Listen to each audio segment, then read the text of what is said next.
এই যে হেলমেট পরা লোকটা এখান থেকে রিক্সা ভাড়া করে ঠিক রিক্সাওয়ালাকে বলেছিল যে তাকে যেন ঘোরায় এবং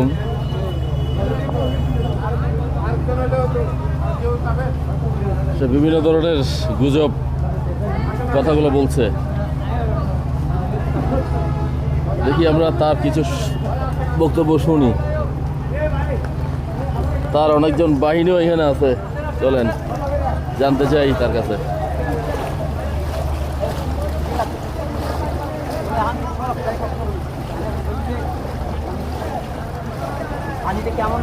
এখন তার সাথে আরেকজনকে তুলেছে, সে একটু আগে এখান থেকেই রিক্সাটি ভাড়া করেছিল।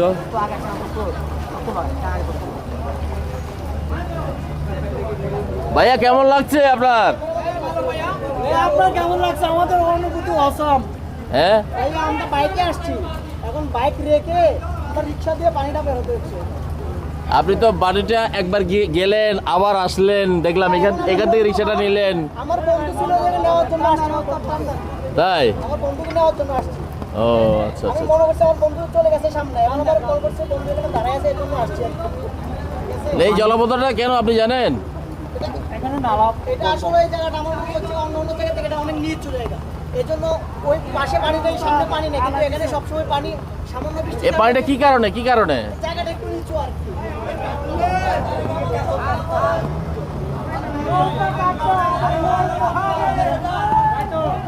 এটা পুরো গ্যাং এসে জামাতর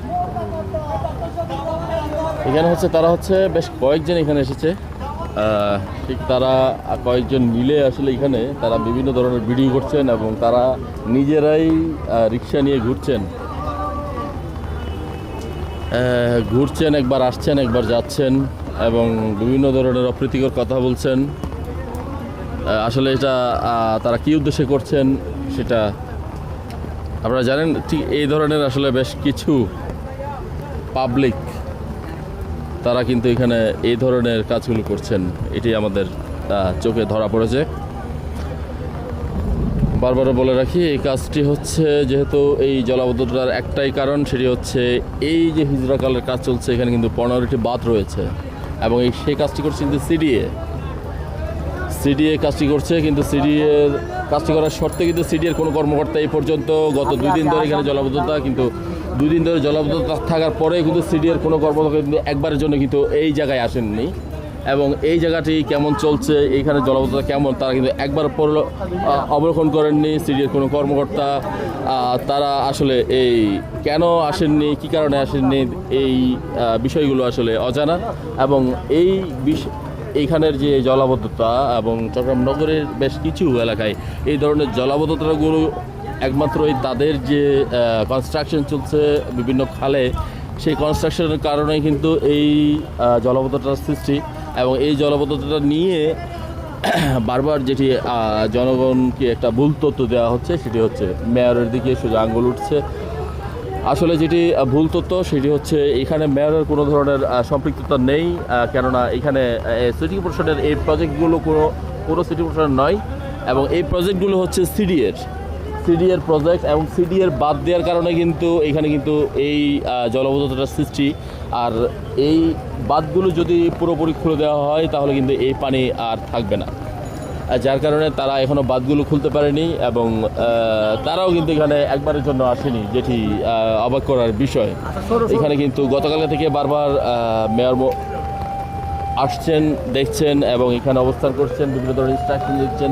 তিনি কিন্তু বারবার তাদের সাথে যোগাযোগ করার চেষ্টা করছেন, কিন্তু তারা যোগাযোগ করলেও আসলে তারা এইখানের যে পরিস্থিতি সেটি কিন্তু একবার জন্য পর্যবেক্ষণ করতে তিনি কিন্তু আসেননি, যেটি তাদের জরুরি ভিত্তিতে আসা দরকার ছিল সেটি তারা আসলে করেননি। এটি আসলে দুর্ভাগ্যজনক।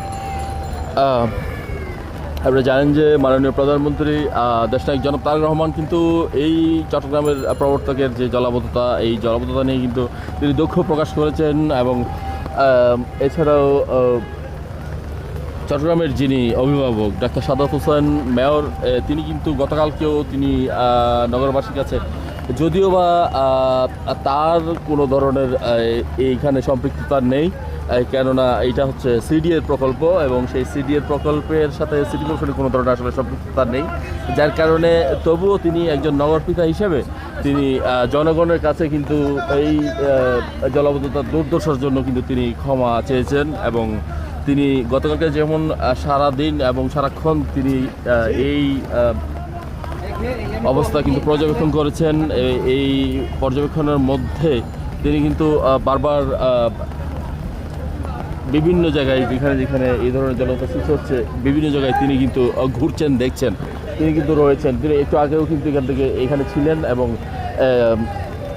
তিনি সবসময় তার যে সিটি কর্পোরেশনের যে কর্মকর্তারা রয়েছেন তাদেরকে নিয়ে কিন্তু সেই সকাল থেকে কিন্তু তিনি শহরের বিভিন্ন জায়গায় কিন্তু তিনি যাচ্ছেন এবং তিনি এই যে নালাখাল পরিষ্কারের যে কাজ চলছে সিটি কর্পোরেশনের সেটিও কিন্তু তদারকি করছেন। তার সাথে সাথে তিনি কিন্তু এইখানে আসছেন এবং এইখানে এসে এখানের ব্যবস্থা, এখানের যে পানির কী অবস্থা এবং এই জনগণের যে দুর্ভোগ, সেই দুর্ভোগের যে চিত্র সেটি কিন্তু তিনি নিজে এসে দেখছেন এবং তিনি নিজে পানিতে নেমে আসলে এই ধরনের ব্যাপারগুলো তিনি পর্যবেক্ষণ করছেন এবং সাথে সাথে তিনি কিন্তু ইনস্ট্রাকশন দিচ্ছেন সবাইকে সার্বক্ষণিক এই জলাবদ্ধতা থেকে কীভাবে খুব দ্রুত উত্তরণ করা যায় সেই লক্ষ্যে তিনি কিন্তু বারবার নির্দেশ করেছেন। কিন্তু সবচেয়ে দুঃখের বিষয় হচ্ছে বারবারও তিনি এই খালের যে 15টি বাঁধ রয়েছে একটি খালের মধ্যে, সেই 15টি বাঁধ কিন্তু আসলে খুলে দেওয়ার জন্য বারবার তাগাদা দেওয়া হলেও কিন্তু এই মুহূর্তে কিন্তু গতকালকা থেকে এখনও পর্যন্ত বাঁধগুলোতে তেমন কোনো কিছু সিডিএর হস্তক্ষেপ হয়নি এবং সিডির হস্তক্ষেপ না হওয়ার কারণে কিন্তু আসলে পুনরায় আজকে আবারও আমরা এইখানে পানি দেখতে পেয়েছি এবং জনগণ আবারও দুর্ভোগে পড়েছে। এটি হচ্ছে সম্পূর্ণ ব্যর্থতা হিসাবে ধরা যায় সিডিএর, যার কারণে দুঃখের বিষয় যেটি সিডিএ থেকে এখনও কোনো কর্মকর্তায় আজ পর্যন্ত এখনও পর্যন্ত কেউ এই প্রবর্তক সহ তাদের অবস্ট্রাকশন যেখানে চলছে যেখানে আছে যাদের যে প্রকল্পগুলো চলছে সেই প্রকল্পে যেখানে যেখানে এই ধরনের বাঁধ রয়েছে সেখানে সেখানে জলাবদ্ধতা সৃষ্টি হয়েছে, সেই জলাবদ্ধতার যে চিত্র সেইটি কিন্তু একবার পরিদর্শনে কিন্তু তারা কেউ আসেননি। সেটি হচ্ছে দুঃখজনক বিষয়। আর আমরা জানেন যে ইতিমধ্যে সেই দুঃখজনক ব্যাপার চট্টগ্রামের যে জলাবদ্ধতা, সেই জলাবদ্ধতার যে আজকের পরিস্থিতি, এই পরিস্থিতিটি নিয়ে জানাচ্ছিলাম আমি জাসদ রিয়াদ। ধন্যবাদ।